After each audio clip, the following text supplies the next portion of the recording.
One word. Breathtaking. Right, beautiful. Amazing. This is peaceful. We've been working on this project for nearly a year now. It came about because I started seeing on Facebook some really stunning imagery from drone-tography. We did some sample footage there on the big screen. I walked out and someone said to me, "It feels like this is going to be a love letter to Kansas." And I really smiled because the very first conversation that I had with Jeremy at Drone-tography, he said, "What I want to do is make a love letter for Kansas." Next big step on the journey was getting Trevor Stewart on board the team here. I'd seen Trevor perform at some local events and I think he's an amazing talent. We married up some of Trevor's music with the footage and I think we just all sat there and went, this is perfect.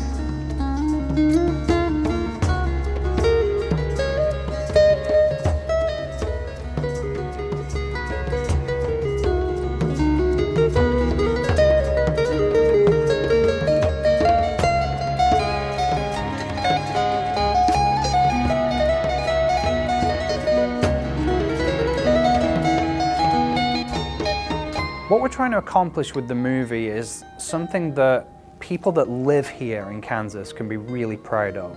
For people that don't live here in Kansas, I think we have the opportunity to show them something they're just not aware of.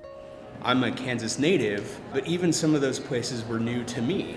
Gracie even asked me, she said, that looks like it's part of a desert. Are we still in Kansas? It makes me want to explore Kansas a little bit more. That was really neat. Good PR for Kansas when we have visitors come in. It was very majestic. I can't wait for the full version. Through this Kickstarter, we want to provide an opportunity for you to put your signature on the love letter to Kansas. We got some great rewards in the Kickstarter, but if we get this right, as I'm very confident we will, the greatest reward of all is going to be creating a movie that is going to play at Exploration Place in that amazing dome theater for generations to come.